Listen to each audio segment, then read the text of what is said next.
Our first speaker, Dr. Aritro Sen, if you would please join us. Dr. Sen is an assistant professor with the Division of Medical Endocrinology and Metabolism with the Department of Medicine at Rochester University School of Medicine and Dentistry in Rochester, New York. He's also an assistant visiting scientist with the Center for Human Reproduction right here in New York. Welcome. Thank you. So I'd like to thank the organizing committee for giving me the opportunity to present our data here.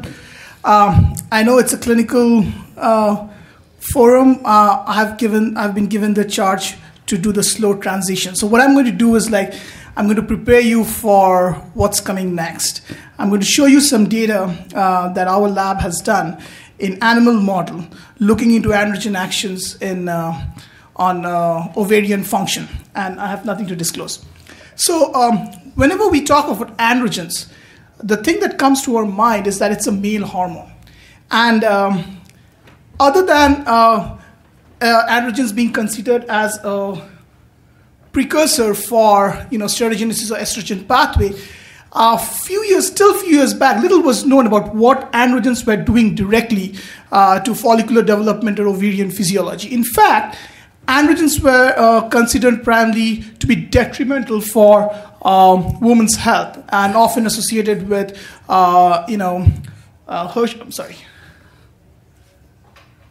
hirsutism and PCOS. So we started working in this field about 6-7 years back, and we started off with a very simple question. And that was, if too much androgens are causing dysregulated ovarian function, what happens if you have very less androgens? And to answer this question, we developed a Granulosa cell-specific androgen receptor knockout animals. And this we did about 6 years back, and we published this paper in Molecular Endocrinology. And I'm not going to go in details because this has been out for a long time. But what we found is that if you get rid of androgen receptors in the Granulosa cells, these animals are subfertile, have defective follicular genesis, and develop premature ovarian failure. So what we found is that even though high androgens are detrimental, you need direct androgen actions in the ovary for normal follicular development. And as the debate was going on, that your work needs to be repeated, in the scientific field. So to we are very happy to see that 2 years later on, Christie, Walters, and Handelsman from Australia developed a very similar Granulosa cell-specific knockout model, and they repeated exactly what we were seeing. So what we found in these animals were that these animals were subfertile. They had fewer puffs, and the litter size was significantly lower compared to wild type and heterozygous animal, and their fertility further decreased as they aged. We also found that these animals were, So these animals were not cycling properly, and when we looked at the follicular development, what we found is that these follicles, some of these preantral follicles were stuck in these animals. Oops, it's very confusing. So most of the preantral follicles in the knockout animals were stuck. They were not moving forward. As a result of which, you had fewer antral follicles, fewer CL, but you had significantly high level of atresia. What we did, we took these follicles out and cultured them in vitro for 4 days. And what we found is that these follicles that we isolated from these knockout animals had an inherent difficulty or inherent defect, and they were growing very slowly. Also, these animals ovulated very few oocytes, which tells you why they were subfertile. They also had high level of FSH, which was a very classic sign of premature ovarian failure. So what we got from this knockout animal model is that androgens were important for two places. One, moving these follicles from preantral to antral stage, and also from preventing follicular atresia. Now, this has been out for a long time. The question now that we faced is basically the mechanism. How is it doing? How is androgens promoting follicular development and also preventing follicular atresia? So about 4 years back, we published this paper in PNS, which offered some insight about how androgens were acting in regulating normal follicular development. And I'm not going to hit you with a data bus. What I'm going to show you, because this has already been published, is basically the model of what we have found. But before that, let me give you a little bit idea of how androgens or steroids work. So as all of you know, steroids, the physiological actions of steroid acts by binding to its receptor, which acts as a transcription factor and causes gene expression. This is the classical way how steroids or androgens work. But in the last 10 or 15 years, it's well established that steroids also induces a membrane-initiated signaling pathway. And what we and many others have found across tissues and cell types is that there's a very well-established synergy between this extracellular pathway and the intracellular pathway that causes the physiological actions of steroids. Now, this is the basic steroid biology. What we found is that androgens in the granulosa cells has the synergistic effect of nuclear and extranuclear pathway and induces this microRNA called microRNA 125B. And this microRNA targets pro-apoptotic proteins that leads to lower follicular atresia. Now, I'm not showing you the data. If anyone wants to see the data, we can talk about later on. For time's sake, I'm just moving on. But what I'm going to show you is two key experiments that we did. One, what we did is there's a survival surgery. In mouse, we injected this inhibitor. This inhibitor of this microRNA in one of the ovaries. So we can take the ovary out, inject it in the ovarian bursa in one ovary. And the second ovary of the same animal, we injected vehicle. And this is an example where we injected India blue ink, blue ink in the bursa. And as you can see, it only goes into the ovary. So it's very specific. It's a survival surgery. And after 4 or 5 days, what we do, we take the ovary out. And we looked at this microRNA, and we were successfully able to downregulate this expression of this microRNA. And you see all these pro-apoptotic proteins are upregulated. So this microRNA, actually what it does, it targets these pro-apoptotic levels, decreases it, helps the follicles to survive. When you block this microRNA, that's what we did, you are seeing these proteins to be upregulated. And what we found is that when we looked at the ovary, the amount of atresia, this is a tunnel assay, the amount of atresia was significantly higher in the ovary that was treated with this inhibitor of the microRNA. But the corresponding ovary, which is on the same mice, had significantly lower amount of atresia. So this was how it's protecting follicular atresia.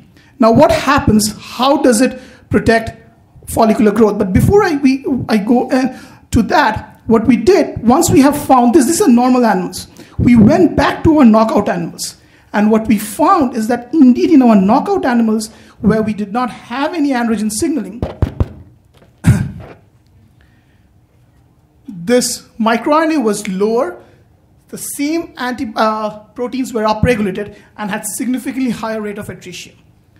So the question now is, how do androgens promote follicular growth? What we found from our knockout animals is that if you block the androgens, the preantral follicles are not moving over to antral stage, right?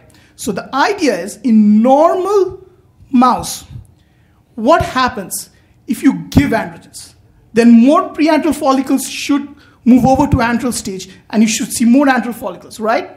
So we did an ex vivo experiment where we took the mouse ovary out and cultured them in vitro with androgens. And we used DHT, and there was a reason why we used DHT, because if you use testosterone, it gets aromatized to estrogen, and then you won't know whether it's an estrogenic effect or an androgenic effect. So that's why we used DHT, because it's a non-aromatizable androgen. And as you can see, we have the quantitative data, but I want to show you the picture.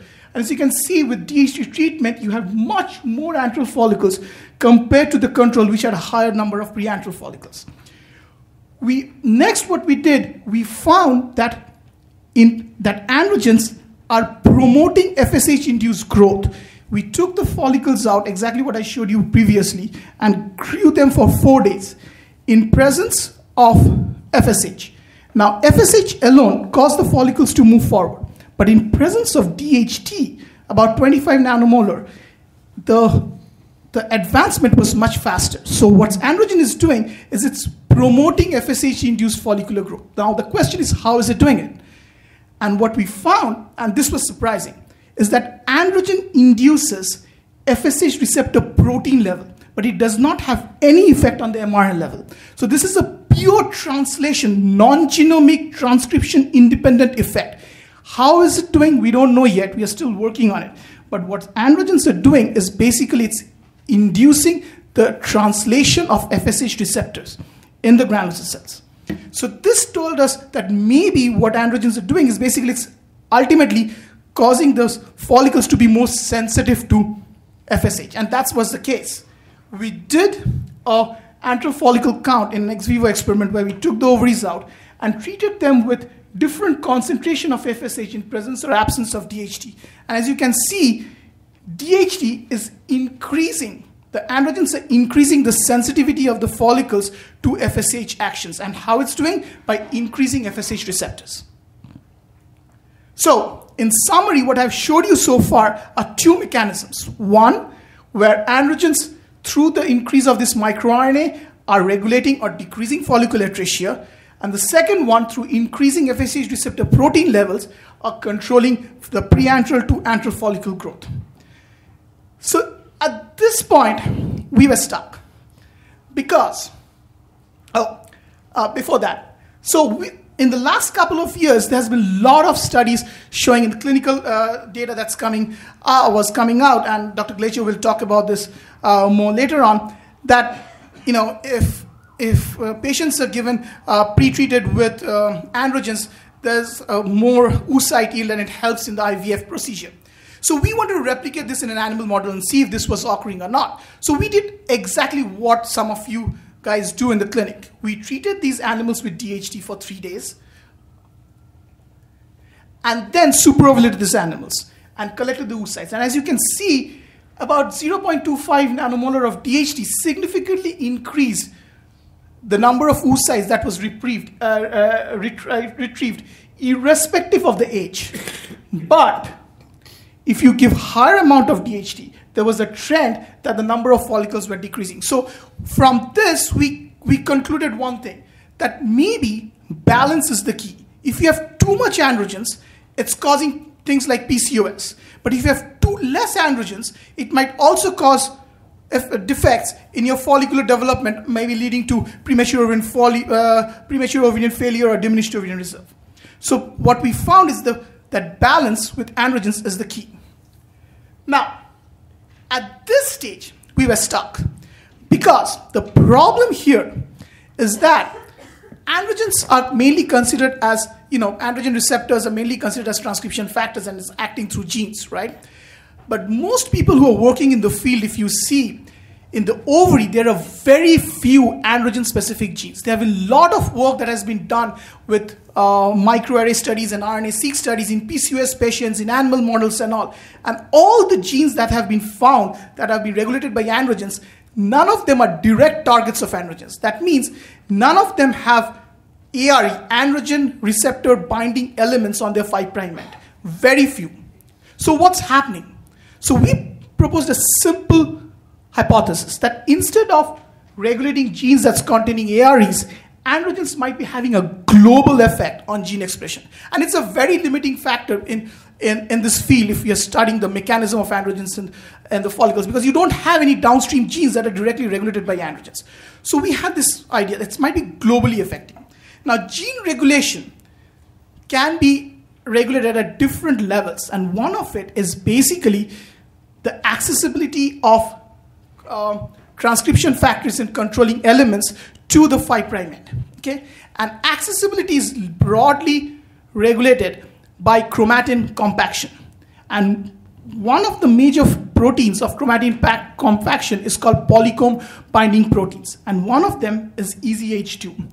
What EZH2 do is, now I'm going to epigenetics, and you have seen a little bit more in the earlier talks. But what EZH2 does is that it causes methylation on histone 3 on the lysine 27 residue. And this is a repressing marker. What it means is that when this marker is present, transcription factors cannot go and bind. So, for example, you are sitting on that chair. If you're sitting on that chair is not free for the transcription factors to come and bind. Only when you move, then only the chair is free for the transcription to come and bind and cause gene expression. Okay, so wherever there's EZH2, wherever this mark of tri-methylation on lysine 27, it's a gene repression marker.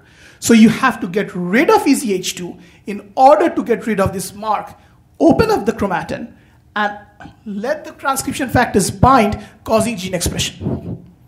Now, if you look at EZH2, it has got number of phosphorylation sites. One of the phosphorylation site, which is S21, has been shown to be phosphorylated by AKT, and there's a science paper a long time back which shows that when EZH2 is phosphorylated at S21, it prevents its enzymatic activity. Okay? And Sharon Walker's lab in Houston has shown that estrogen through the PI3 kinase AKT pathway can phosphorylate EZH2 at S21 and prevents its action. So we wanted to see whether the same thing is happening with androgens in the ovary. And to be short due to time, all I'm showing you is basically the model. And what we found is that androgens, through the androgen receptor and that transactivates the EGF receptor, activates the PI3 kinase AKT pathway and phosphorylate EZH2 at S21. Now this is a very fast and short process. We see this within half an hour, 15 minutes of androgen treatments in granulosa cells. But what we found is that there's also a long-term effect where androgens are regulating EZH2. And what it's doing is that it's inducing through its classical pathway another microRNA called microRNA 101 that targets EZH2 and decreases its level over the long time. Now, so we figured out the mechanism, but the question is, what are the downstream targets of this mechanism that is physiologically important? And in our search, what we found in prostate cancer field is that RUNX1 is an EZH2 induced target. Now, we were very excited about RUNX1 because we already knew from Thomas Curry's lab in Kentucky that RUNX1 is very important for ovulation and this granulosa cell to luteal transition. So Thomas Curry's lab has shown this. He has done a beautiful work. So what happens with RUNX1 is that just prior to LH search, this RUNX1 gets activated in the granulosa cells of preovulatory follicles. Okay, and the LH-induced signaling pathway then induces RUNX1 that is very important for ovulation. So what we did, we repeated exactly the same experiment that Tom has done in his lab. What we did is that we took granulosa cells and cultured them with HCG for 4 hours. And we saw about 4 to 5-fold increase in RUNX1 expression, which was exactly the same what Tom was doing. Now, when we pre-treated these cells with DHT for 48 hours, nothing happened. But when we pre-treated these cells and then treated them with HCG, as you can see, there was a significant rise in RUNX1 expression. Now, we then knocked out EZH2 in these cells. And as you can see over here, just by knocking down, this mimics the effect of DHT. So what I'm showing you here is that the DHT-induced regulation of EZH2 is basically regulating RUNX1 expression. So we wanted to further establish that the mechanism that we are seeing, like the phosphorylation of S21 and the microRNA, are actually involved in RUNX2 expression. And what we found is that we know that androgens are regulating EZH2 through PI3 kinase and microRNA. Now, is it important for RUNX1 expression? So you have already seen this, okay, in the previous slide. What we did is that we mutated this S21 to alanine so that it cannot be phosphorylated anymore.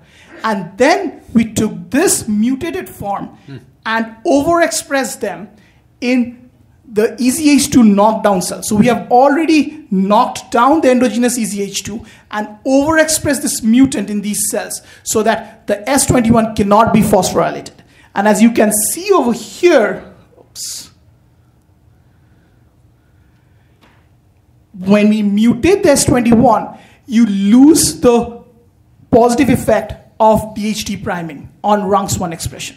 We did a very similar experiment with microRNA 101. We knocked it down over here. And as you can see, when we got rid of the microRNA 101, this also makes the DHT lose its effect on RUNX1 expression. So, finally, we went and looked at the promoter region of RUNX1 over time with DHT treatment. And DHT causes hypo-methylation of RUNX1 promoter. So what it's doing is it's inhibiting the EZH2, getting rid of H3K27, causing hypo-methylation. That's allowing factors to come and bind on the RUNX promoter and causing the gene's expression. So this is basically, it's DHT is causing hypo-methylation of RUNX1 promoter region over time. So in summary, what we have found is that androgens, through a fast and short mechanism, phosphorylate EZH2 as S21 that prevents its enzymatic activity. In addition, androgens, through inducing microRNA 101, targets EZH2 that opens up its promoter region, causing LH-induced transcription factors to come and bind to it, causing RUNX1's expression. So we have done this, but what is the physiology of it? We have seen this, we have done the RUNX1 and all, but you have to understand that we have to know what is the downstream mechanism, what is the physiology of it. So we did a very similar experiment that I showed you previously. What we did, we injected microRNA 101 inhibitors in the bursa, let the mice survive for 3 or 4 days, and then we superovulated these mice and collected the oocytes. And what we found is that when you block this microRNA, the number of oocytes that's ovulating are significantly lower. In addition, when we looked at the expression of microRNA and RUNX, this was significantly lower. But what we found is that there's another gene, PTGS2, which is basically COX2, which is known to be induced by RUNX1 because RUNX1 is a transcription factor. And COX2 is very important for ovulation. That's also getting downregulated. Now, once we have done this, we went back to our knockout animal model. And what we found is that indeed in these knockout animal models, when we superovulate these knockout animals, there was significantly lower level of oocyte ovulation. MicroRNA 101, RUNX1, and COX2 were also significantly downregulated. So in summary, what I'm showing you is that what androgens are doing over here is that it's not directly regulating ovulation, but what it's doing, it's preparing epigenetically as it's moving, the follicles are moving, it's preparing the promoter region of one of the, so I'm using RUNX1 as just one example, okay, downstream example. We are in the process of doing cheap seq studies and all, which will give us a global idea of what androgens are doing, but here I'm using RUNX1 as a downstream target, and what I'm showing you is that while androgens are not directly regulating RUNX1 expression, it's preparing its promoter region, removing this epigenetic marker, causing LH-induced transcription factors to come and bind, and inducing RUNX1 and COX2, which is basically important for ovulation. And with that, I'd like to thank the people who have done this work in my lab, primarily Emily Hayes. She's an excellent undergrad who has worked in my lab for 4 years now. Shouting Ma, Annie Biswas, and Hen Present, my collaborators at University of Rochester, and I work very closely with Dr. Glacier, Albertini, Dr. Kushner, and Dr. Barat at CHL, and the funding agencies. Thank you.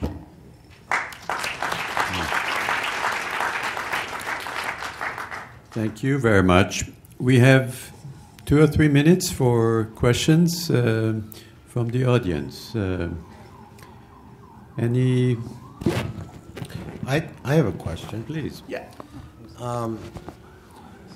So introducing this androgen effect at that transition from a pre-antral to antral stage, and given what you've shown about the impact on proapoptotic genes and preventing atresia, how does this fit into the classical Aaron Schway and Hakan Billig model that ascribed most of the anti-atretic activity to the aromatase activity and the production of estrogen?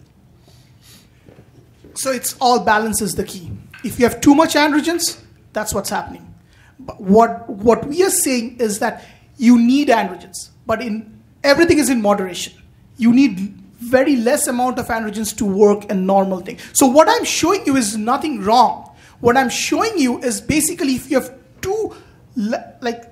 a normal level, very low levels of androgens, it's normal. The moment you have more androgens, then what's happening is causing these follicles to move forward, exactly what androgens are doing, but you have more androgens, so it's moving more forward, and then it's getting stuck somehow, okay? And that's why it's dying off. So everything is in balance. Too much, too less. So it's secondary to the local effects of estrogen at that point. Exactly. Basically. Okay. And one more question, I believe, right there. Thank you. Thank you for your presentation. For how long do you have to give androgens to have a real good effect on the ovary?